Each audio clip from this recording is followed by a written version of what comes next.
Dave Damashek on Valentine's Day, a day of love, is tweeting about how he respects free speech and so on and so forth. And that's why he says he's okay with people saying that Matthew Stafford shouldn't be a Hall of Famer.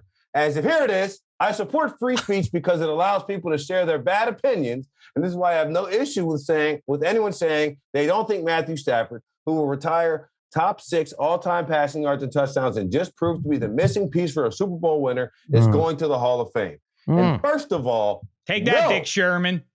Like, that's it.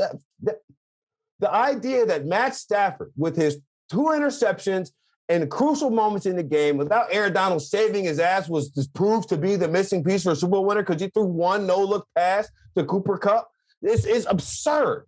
So unless you thought Matthew Stafford was a Hall of Famer before this year, he's not now. I think here's the thing. Can I say something? Because the way I'm viewing it, I'm in the middle box. I don't know if I have the gallery view, so I'm going to be the middle opinion.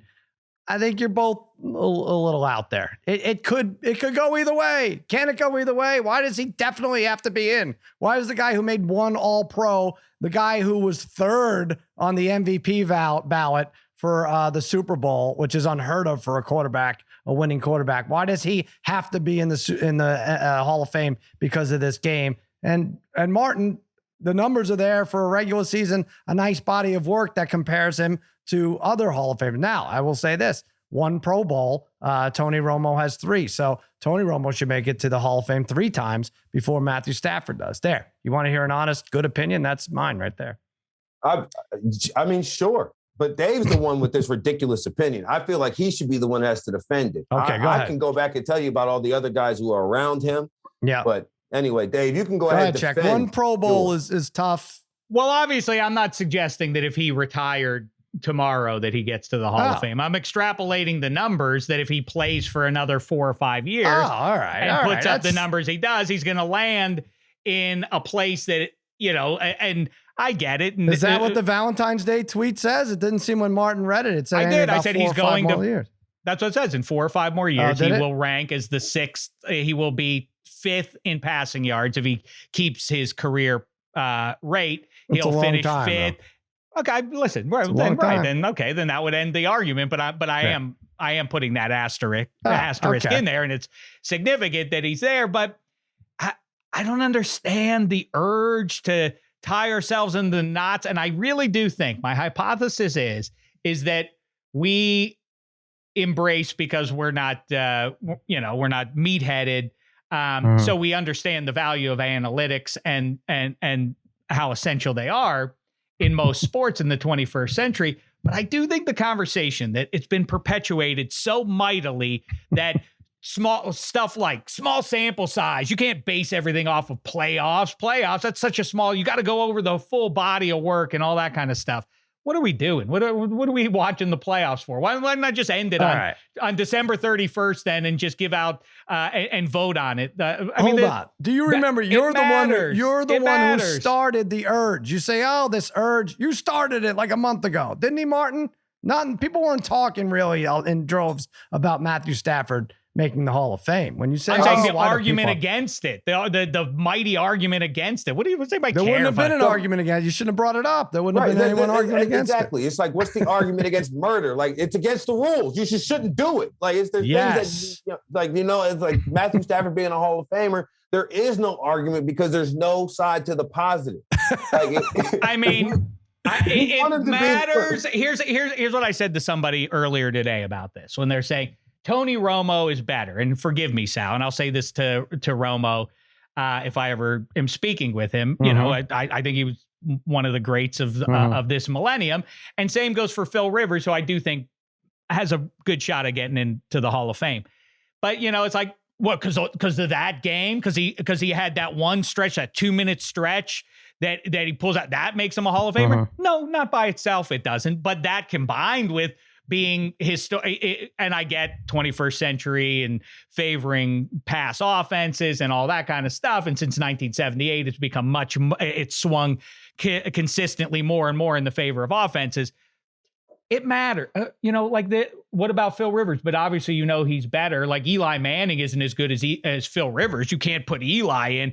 You can't put it and then keep Phil Rivers out. Like Joe Pesci if we take out the funny like a clown scene from Goodfellas, he wouldn't win the Oscar. He performed in the big spot. That's the whole point of the whole entire exercise. The whole exercise is built around who wins the thing. No. Because you're right. Oh, laugh like a clown. But you know what? He doesn't tell Spider to dance. He doesn't tell him, no, I'm not going to get my Epic Shine box. Then no, you don't have if you don't have the little moments. I love it, Martin. To lead up.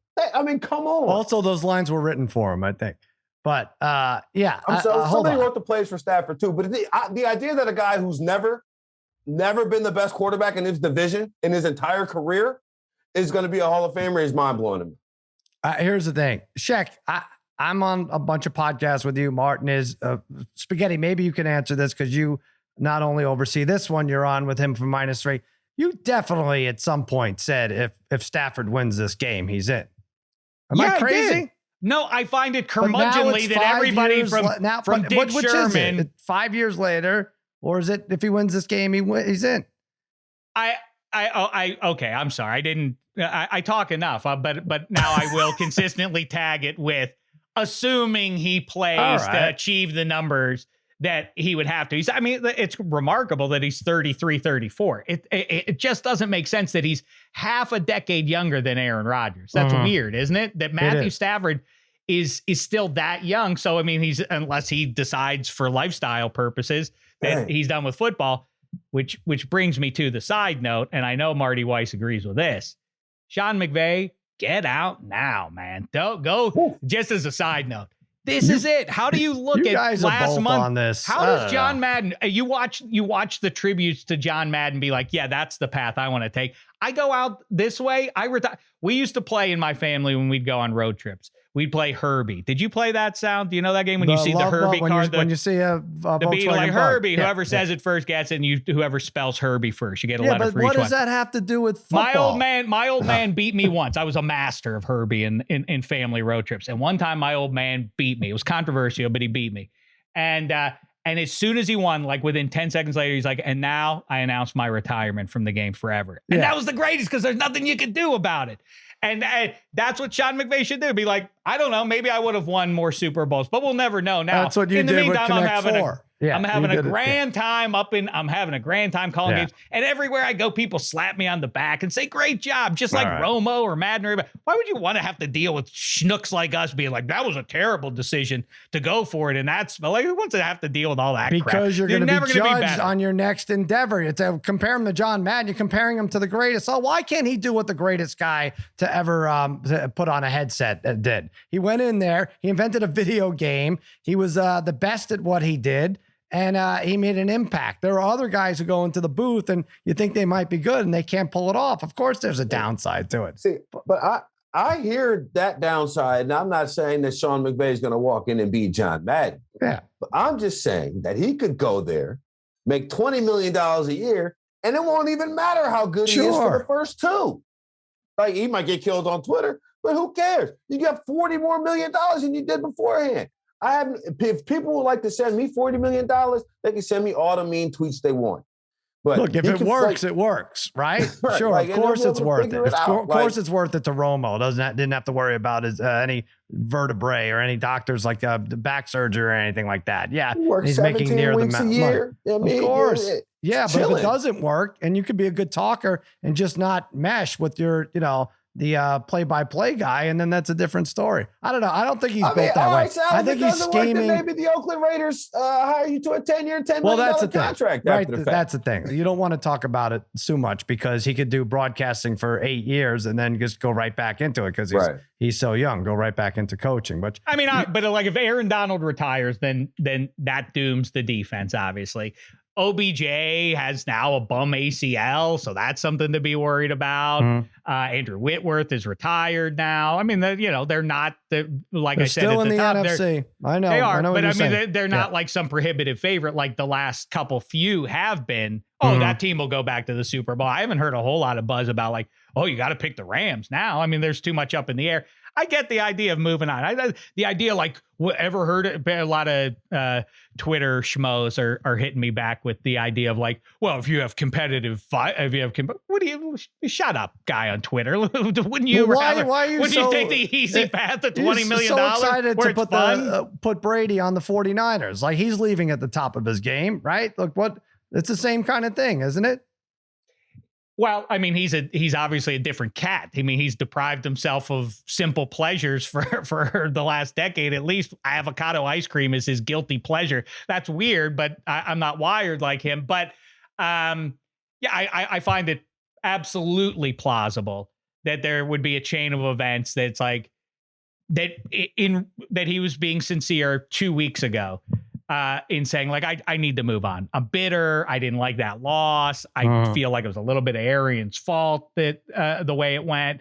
All those things. I didn't like the way the Antonio Brown thing went down. I got to get out of here and I got to retire. It's too much now. Team won't be as good for sure. But now he'll think about it, and he's a competitor, and he'll be like, man, can you imagine me on that Niners team? We would have made quick work out of the Rams there in the title game. What odds do you want to give me that Tom Brady will never play football? It's a fun bet. So you want to do a fun bet again? Plainly, we can have fun. We can have fun. Come on, have fun, guys.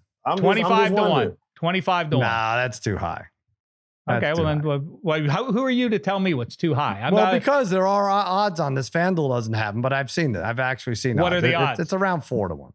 4 to 1? Well, yeah. I'm not interested in that. That's not fun. I'm just saying you're not making such a great claim. It's only like about 4 to 1. That's all. I think it makes perfect sense that if you're Tom Brady to say, listen, everybody's over on the AFC side if Rodgers lands in Denver. Like, all the best teams are over there. I can run the table here. I might be able to pull this thing off. And it's my dream team. This is what I've always wanted, was to play. It clearly matters to him 20 years in, 22 years, whatever. He still talks about Joe Montana, and it seems sincere and all that. I think he loves the Niners, and he is one of the few who can, this is a workaround. You don't think he thought about this 3 weeks ago? You think this occurred to him because you and Simmons and a lot of people are saying you should go to the Niners, like you, but the what would have made more sense is I got to get out of this Tampa Bay situation. Maybe I'll retire first and it'll seem less shitty. I think that would be doesn't that make more sense than none of it makes sense if he comes back after 3 weeks. I don't know. Because he's not, Sal. It's not going to happen. Well, then what do the Niners do? Does he have till July to do it? Do they have Trey Lance and then like sign like a Cam Newton just so they'll be okay if Brady doesn't, because they're just going on his word. Marty, I talk all the time about like, why do we have this amnesia year after year after year about like, Bengals, that's impossible. The Bengals, they can't go to the Super Bowl. Like, it happens every year. The teams come out of nowhere and make deep playoff runs every year.